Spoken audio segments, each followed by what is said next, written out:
English students, this is Mrs. Peacock, and at this point we need to discuss the Hamlet essay. Before you watch this video, make sure you finish watching the film Hamlet. The link is in Blackboard in the content folder. I don't want to plot spoil the play, and if you continue watching this, you will have major plot points spoiled. So pause this and finish the film if you've not done so yet. Otherwise, if you finish watching the film and reading the play, then go ahead and finish up this video. The Hamlet essay is the last of our English 102 essays, and this type of essay argues a point of view about Hamlet, utilizing quotes and summaries of scenes as evidence. Hamlet is your source. If you don't look at it as you are 100% just analyzing the play, you don't need any outside sources for this assignment. There is a difference in quoting drama compared to prose. Notice this example that I've provided has 3.3.96 through 97. All that means is this line came from Act 3, Scene 3, lines 96 and 97. So if you have any questions about how to quote from plays, let me know, but I wanted to provide an example for you. Since it's different from prose, you don't just include a page number, and it's different from poetry. It's not just a line number, it's the act, scene, and line number. Notice there is not a rough draft due for this essay. It's only a final draft because we really don't have enough time in a summer semester to do rough drafts and final drafts for every essay. So at this point, you've had multiple peer reviews. You've had the research paper peer review and the poetry essay peer review. So I'd recommend going back and looking to see what your classmates suggested on those essays and use that feedback to revise this essay on your own. Also, there's the Writing Center with tutors that can help you revise your essay and polish it before you submit the final draft as well. Notice this final draft is due Wednesday, July 26th by midnight, and it'll count as the daily grade attendance score for that week. Also, this is a 20% of your final grade average. So this essay should be at least 800 words in length, so the same length as that poetry essay. The formatting is the same as always. It's 12-point Times New Roman font, double space with MLA heading and style. You must have a works cited page with Hamlet cited. Notice the second page of this assignment has the citation created already to copy and paste into your essay. So look at the very bottom, works cited. Yay, it's already done for you, just like the poetry essay. Merry Christmas. So you will need to have a works cited page with only Hamlet cited. Notice there's no outside sources, no outside research for this paper, and I'll explain why. I want to know what your interpretation of the Hamlet play is, not what you found online and what source you clicked into at SparkNotes or Wikipedia or any of that. I want to know what your thoughts are on this play, the characters within it, the plot, the ideas behind it. I want to know what your original thoughts are on this, not someone else's. So absolutely no outside sources for this paper. I've listed some topic ideas here, but notice if you do not find a topic that you can write about or you feel comfortable writing about, you can always email me and talk to me about an idea that you have to write about as well. What symbols are there in Hamlet? There's a lot of symbolism within this play. Of course, Hamlet's pictured with the skull of York in the graveyard. That's his most famous symbol. Skulls are always symbolic of death. This one also symbolizes the afterlife. Hamlet has thought about suicide at different points, and so you can say that it also is emblematic of him pondering his own life and death.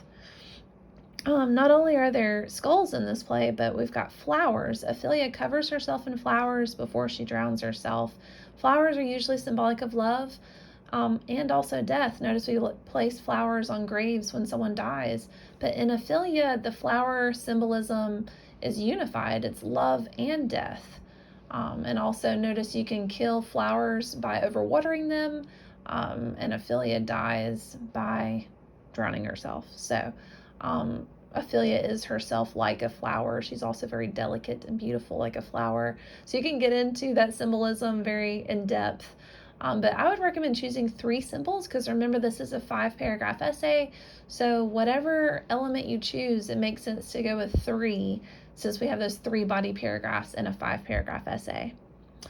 What is the conflict in Hamlet? So there's a lot of conflicts within Hamlet. Of course, the overarching main conflict is that Hamlet has a conflict with his uncle, He must kill his uncle in order to revenge his father's murder. But there's also conflict in other ways. There's conflict of class, there's conflict between what a king should be and who should be king, and conflict of love as far as if Ophelia and Hamlet do love one another, the conflict that they have. So it really just depends on how you take that question, on what direction you can write about. Choose a character in Hamlet and point out the character's motivation. What drives the character to action? So depending on which character you choose, that'll help focus your motivation. Of course, Hamlet's motivated by his revenge, also his love for his family, his father, and also his love for his nation. He wants to be king and wants to lead it in a way that is better than Claudius. Also, if you want to focus on Claudius, he has motivation. He did love Gertrude, and he's motivated by his own ambition for the crown. So he's an interesting character to delve into his motivation as well. But depending on who you choose, that'll help direct your points. There are several themes within Hamlet. Pick one theme and point out how that theme drives the plot of the play. So depending on which theme you choose, it could be ambition, revenge, love. I mean, we've got so many major themes within this play. It's such a long play. And you would choose a theme and focus on how that is driving the plot of the play overall. Ophelia's character changes throughout the play. Describe how the Ophelia the audience meets at the beginning of the play is much different than the one in the play's conclusion. What changes her? So the Ophelia we meet at the beginning is really refined and sweet and seems to have a good head on her shoulders. And then throughout the play, she has a transformation. The film does a good job of changing her physical appearance even.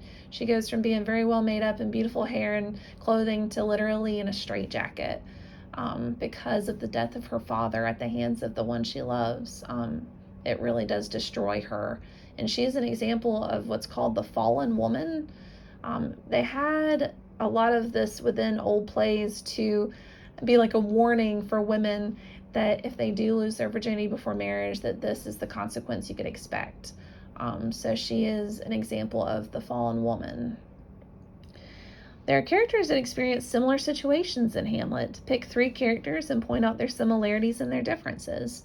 So one of the most interesting papers I've gotten based off this topic, someone focused on how Hamlet, Ophelia, and Laertes all react differently to the death of their fathers. Their fathers are murdered, but Hamlet becomes depressed and kind of loses his way on his revenge and takes a very long time to enact their revenge against his father's murderer, whereas Laertes is a man of action and immediately comes home from France ready to start a rebellion, ready to kill whoever murdered his father and get justice for his father's murder. And then Ophelia doesn't have her sanity. She loses her mind over her father's murder. So that's a very interesting take on this topic. Another option would be 3 characters that are motivated by the crown and they experience the situation of wanting to gain the crown for themselves. And those 3 characters are Hamlet, Claudius, and Fortinbras. Fortinbras actually gains the crown at the end and does so in a way that he does not risk his own life in the process. So depending on your interpretation of the play, you can read into that what you will. But really, these topics are just meant as a guide. You're not stuck with these topics. So say if you think of your own original idea, just make sure you ask before you pursue it, especially since we don't have time for the topic proposal or a rough draft for this one. It really is typing up the essay and submitting what you have. So I'm happy to help as much as possible. And also don't forget we have the Writing Center as well. Let's take a quick look at the second page. As always, there's 10 points off every day late, so just make sure you turn in that final draft on July 26th or earlier. All of your final drafts are going to be graded using that same grading rubric I've used before and will be scanned with anti-plagiarism software, so just make sure that you write your own work. If you have any questions, please let me know, but otherwise, this is our very last essay and our very last video, and I've enjoyed teaching you guys. Have a wonderful rest of your summer. Thanks.